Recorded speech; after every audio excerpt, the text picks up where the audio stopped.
So we started with the organs, and then we went down to look at the different tissues that each of those organs are made up of. Now we're going to take another step down and look at the different types of cells that make up the tissues found in plants. So these cells are going to be widespread throughout the entire plant, and you're going to need different types of cells to make up different types of tissues.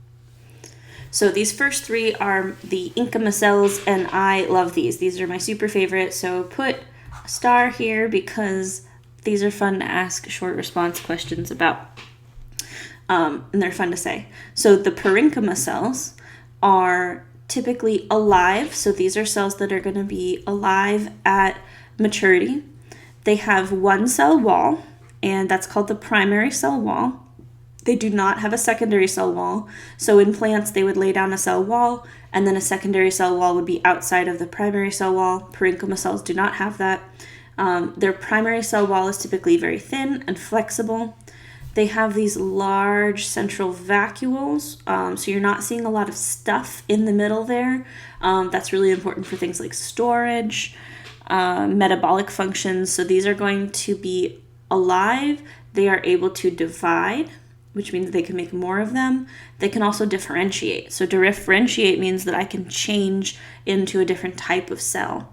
That's really important for things like repairing wounds, to be able to differentiate into the cells that are needed. These are going to be the most metabolically active. These are going to do photosynthesis.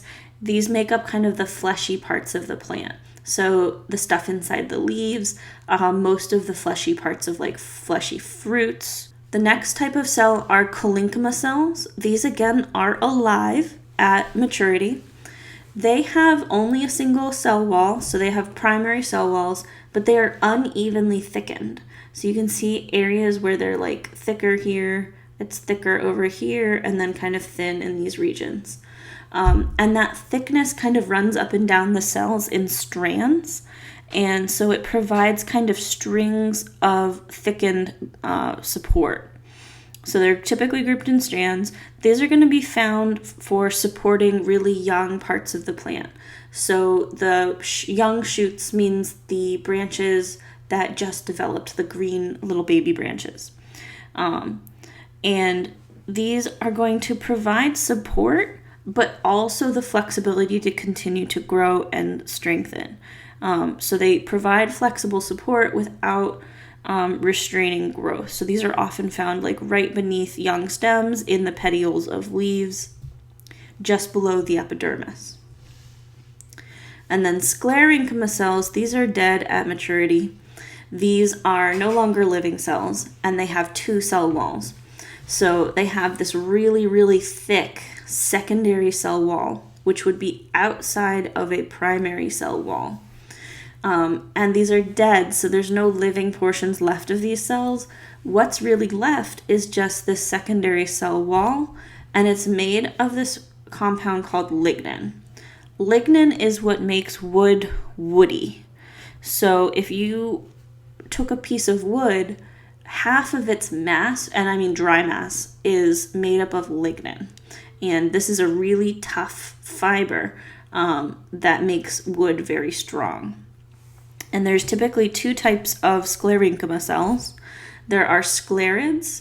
So these are little short, irregular in shape. So here's a sclerid. There's not like a long fiber. They're just kind of irregular around. And they have these really thick lignified cell walls.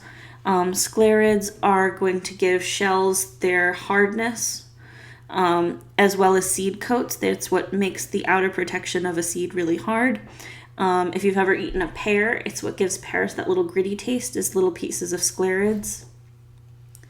And then fibers. So fibers are long strands. This is a cross section, so you could see this fiber would go into the screen and out of the screen in a long strand or thread. And these are typically how we're going to get things like hemp or flax. These are how we make ropes.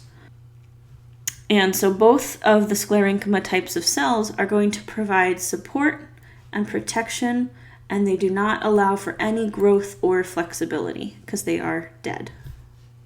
If we look specifically at the water system, which is the Xylem system, we see another couple of types of cells. So all vascular plants have tracheids. That's going to include seedless vascular plants, gymnosperms, and angiosperms. So tracheids are these kind of skinny, tiny little holes. They're going to create these kind of long, tapered ends, and they have little pits on the side that allow water to transfer from one to the next as it moves up the plant. Another type of water vascular cell is the vessel element. These are found in angiosperms and some gymnosperms, but not the seedless vascular plants. And these are these really large, wide holes here. These vascular elements typically have a blunt end rather than the tapered end, and the perforation plate creates these little grills for the water to just kind of move directly forward. So it's a little bit more efficient at moving large volumes of water through kind of like a pipe. And both of these types of cells, the tracheids and the vessel elements, are dead. So these are very much like Sclerenchyma. These are going to be covered in lignin. They are not growing, they're not changing, they are dead. And that lignin provides a lot of support to these cells, because if you can imagine moving water is very heavy. Water is going to put a lot of tension on the cells.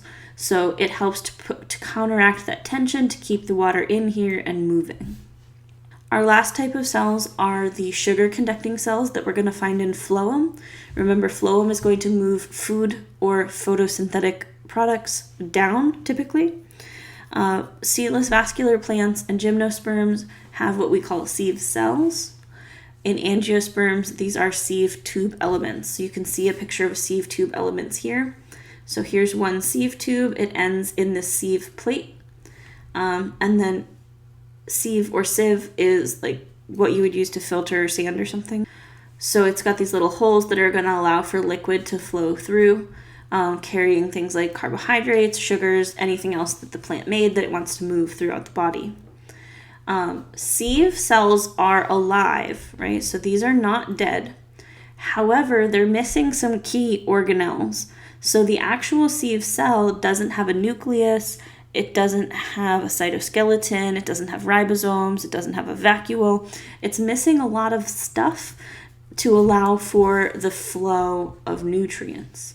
So that means that each sieve element has to be closely connected to a companion cell. And the companion cell is going to have all of the stuff to help keep the sieve tube alive. So it's going to provide genetic information, it's going to provide proteins and sugars to help the sieve tube stay alive. The companion cells are also thought to help load sugar into here, so to help put the sugar in to begin with so that it can move through the plant.